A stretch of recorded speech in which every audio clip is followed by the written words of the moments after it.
Hi viewers, কেমন আছেন সবাই? আশা করি নিশ্চয়ই ভালো আছেন। তো আজকে অনেকদিন পরে আবারও চলে আসলাম আমাদের এলাকার ঐতিহ্যবাহীর সেই কানাইখালী করজ বাগান। আসলে বর্ষাকালে তেমন একটা আসা হয় না, কারণ বর্ষাকালে আসতে হলে যদিও কাছে হলেও যেহেতু পানি থাকে সবসময়, যার জন্য প্রয়োজন পড়ে একটি নৌকা।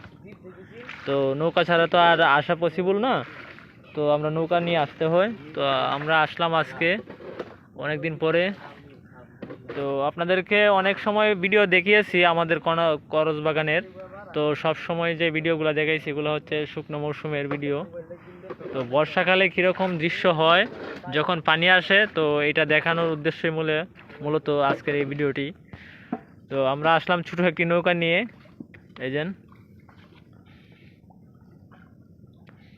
এটি নদীটা হচ্ছে কানাইখালী নদী। নদীর এই পাশেও একটি বাগান আর এই পাশেও একটি বাগান।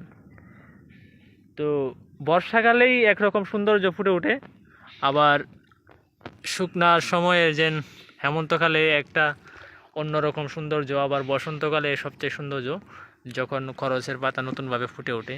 তো যাই হোক, এখন যে সময়টা এখন হচ্ছে আপনার নৌকাটি এখন যেখানে আমরা নৌকা দিয়ে আসলেও মনে করেন এটা একটা ভালো লাগে একটা নদী, সেই নদীর উপরে আমরা এখন বর্তমানে অবস্থান করছি মূলত।